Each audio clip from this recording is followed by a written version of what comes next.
of Workforce, Advanced Learning and Population, Jen Redmond, will be joined by Cal Whitnell, Director of Population Settlement, and Jeff Young, Director of Immigration today to make an announcement on our PEI population framework. Premier and Minister Redmond will be offering some remarks, and then we'll open it up to some questions from the room. And if there is anyone on the line, we'll go to them next. Premier? Thank you very much, Vicki. Welcome, everybody, and all those who are tuned in online. Good afternoon. Bonjour, Quay. Today, we are releasing our population framework and announcing some adjustments to our immigration programs.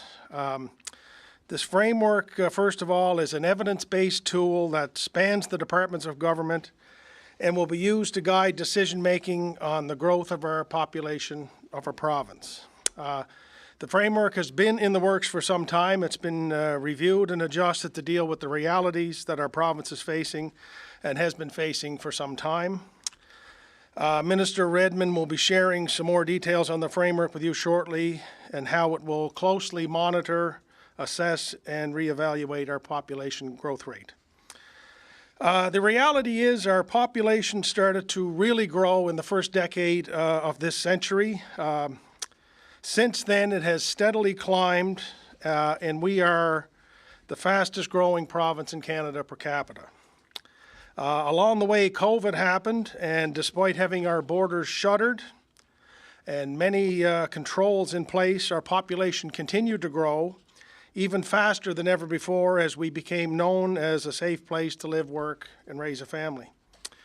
The reality of the situation is that despite our best efforts, our infrastructure, our support systems, and our services haven't kept pace with our population growth, and thus we are in a challenging position today.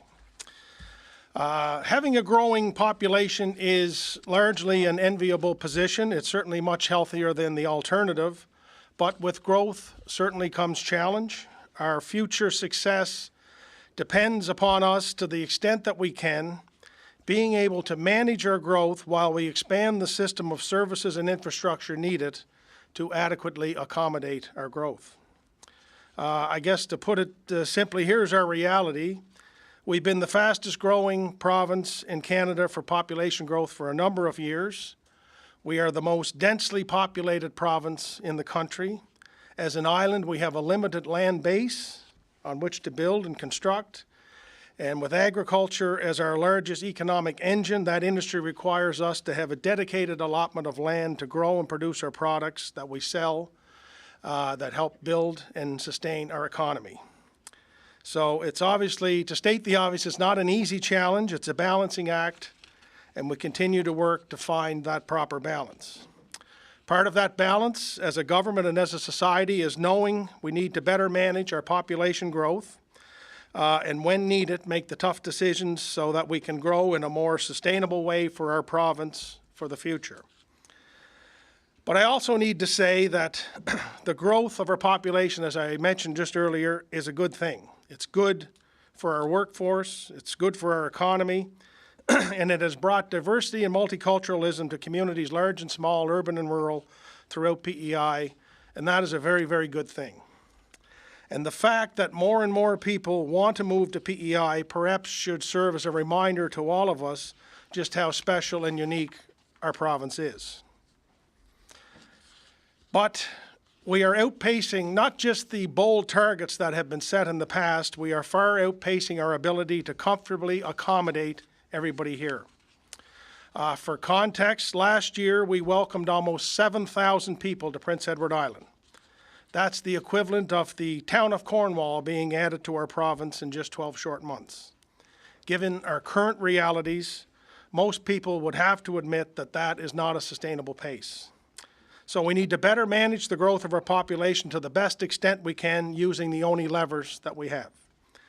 So beginning immediately, we will be reducing the number of people we sponsor for immigration by 25% annually. In addition to that, we are prioritizing key sectors that we need to grow and expand to meet the challenges of a growing province. To be clear, we're not pausing or stopping immigration. We're refocusing our efforts and prioritizing who can help us with the challenges we are facing within our province And in doing so, we will prioritize workers in healthcare to come work in our healthcare system.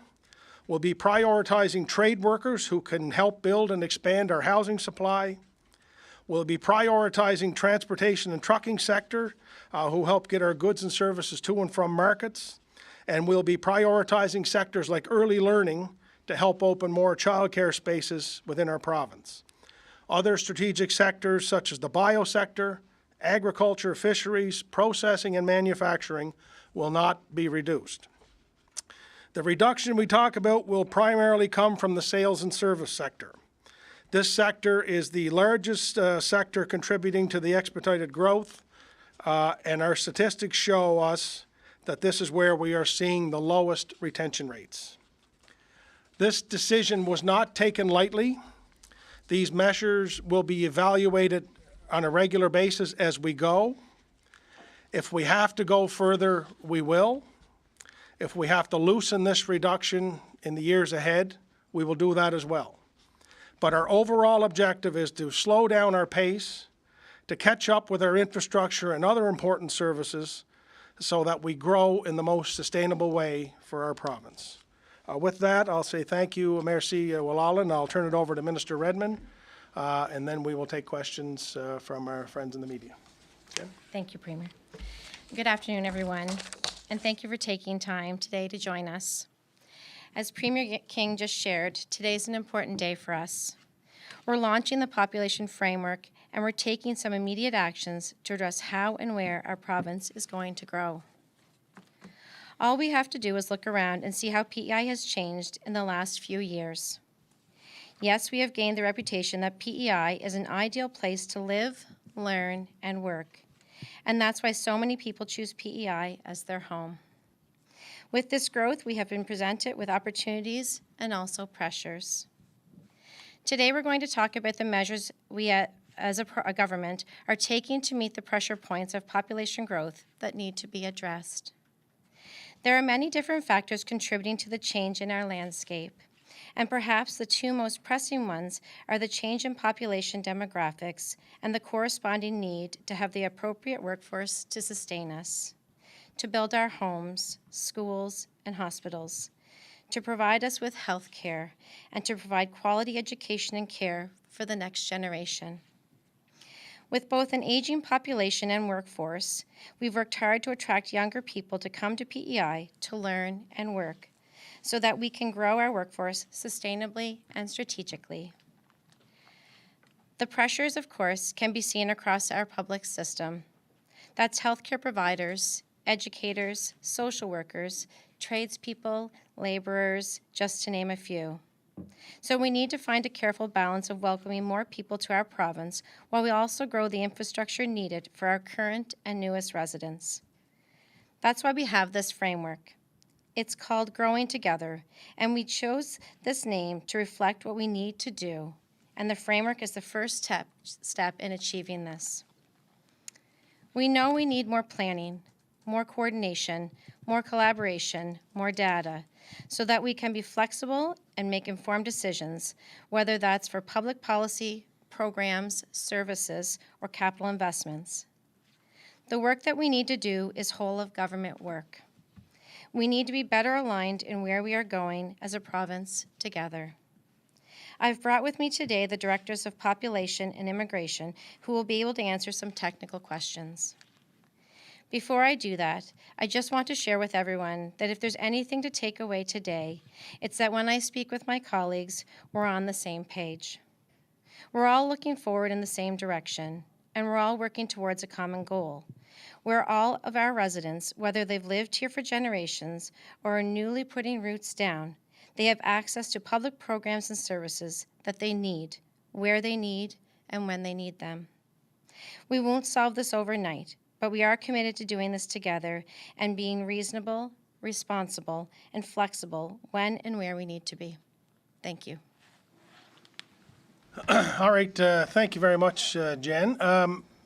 So Vicki, I'll turn it over to you and you can moderate, or do you want to take questions internally inside here first? We'll start with questions in the room. Okay. So, Stu, why don't you go first? Thanks. Stu Neepy from The Guardian.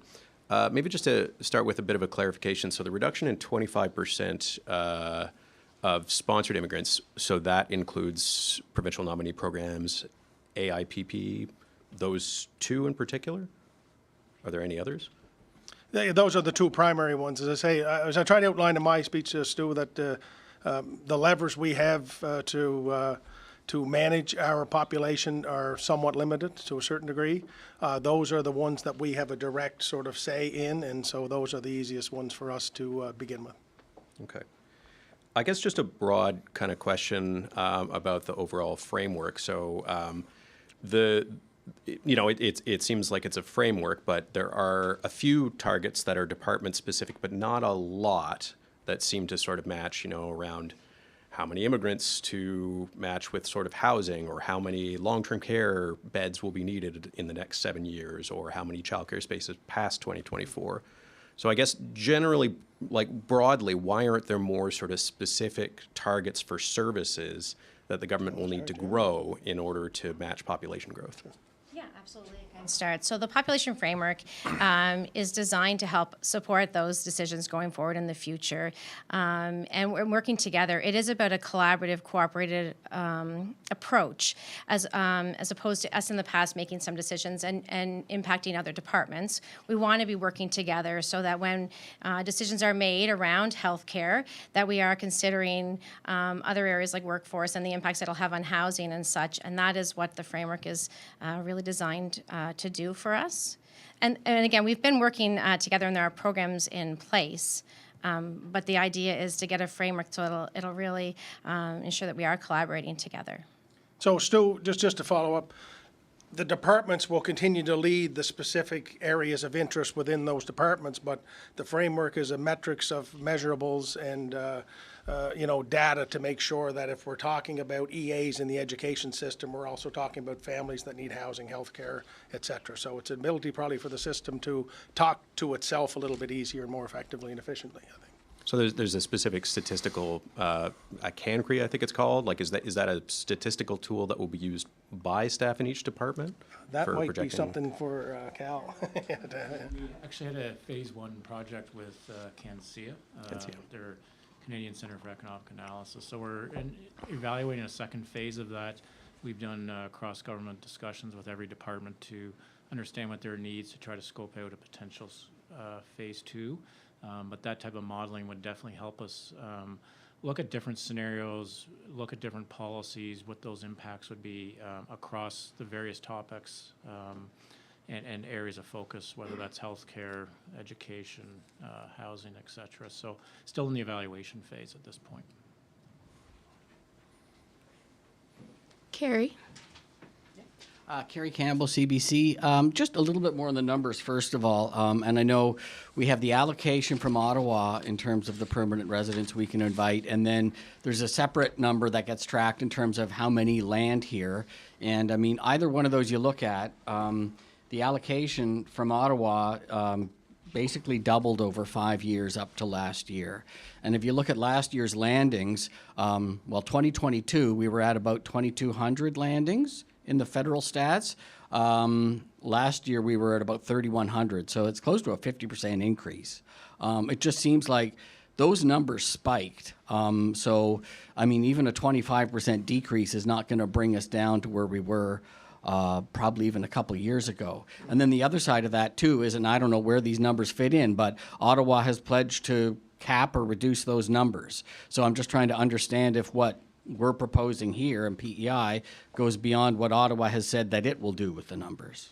Jeff, do you just want to give some technical background on the numbers and how they work, and then maybe we can field the second part of it? Yeah, so I think the federal landing numbers include all streams, like federal, provincial. So there's PNP, AIP. There's also refugee, family class, and other federal economic classes. As the Premier mentioned, the two levers that we have are the PNP and the AIP. So those are the levers that we're pulling here. When we're talking about a 25% reduction, we're talking based on 2023 actuals. So our actual nominations last year were roughly 2,100. So it's going to be a 25% reduction from that, which will drop it down to roughly 1,600 nominations. So we feel that that will, as the Premier said, it'll give us sustainable growth. We still do think that growth is important. We need to address a number of vacancies in those critical industries such as healthcare, construction, manufacturing, trucking, and transport. And we feel that this will enable us to do that while focusing on that sustainable growth going forward. Yeah, do you want to weigh in? I think I couldn't say it any better. Okay, well, help me understand this then, because, and I think maybe Stu was asking a little bit about this too. What was outlined today seems to be this is a tool to help us better track and project population growth and kind of figure out what impact that might have in different services and policies. But it doesn't kind of give what I think a lot of people might have been expecting from today was, to have some more concrete plans in terms of how do we expand healthcare, well, how much housing do we need? So I just want to know, how do we get to that extra point? Like, there's a goal here that says population growth should match the development of infrastructure and public services, but there's nothing to explain how that happens. I assume we're doing everything we can right now to encourage more housing to be built. So how does this framework change that part in any way? Well, I'd say first and foremost, our housing strategy be released in a couple of days, which might answer a couple of your questions here. But the general rule of thumb that we've all been working on for the last couple of years is that for us to meet the level of housing required based on our population growth and our current needs are about 2,000 units. Last year, we built about 1,200 or thereabouts, using some broad numbers. So one of our questions around this strategy is knowing 2,000 is the need and knowing the difficulty with the labor challenges and our ability to build, while we recruit new people into the industry to increase the number within the build, can we decrease the need along the way to make a little bit more of a cushion or a little bit more room to bring the number from the bottom to meet the number from the top?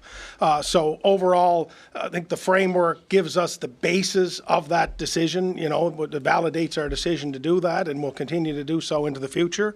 But it just comes down to the reality, just within the numbers, and then anecdotally what we see and everyone realizes and we feel every day here is that more and more people are coming to Prince Edward Island. We have challenges in housing, we have challenges in the delivery of health care, and until we can find a way to expand those services and expand those programs, we need to do the best we can to manage the people that come into our province, and that's what we're trying to do here today. One more? Sure. No? Yeah? Okay. We've been told before that the focus in terms of bringing in skilled workers was to increase the number of construction workers and healthcare workers. But I mean, the numbers that we got from your department a few weeks ago now and the numbers that are in the release today clearly show, and you just said that primarily we've been bringing in service industry workers, fast food, accommodations. I just wonder why that was the state, that was what we saw happening for all this time when we were told that the focus was on construction and healthcare, and now again, we're being told that that's where the numbers will go.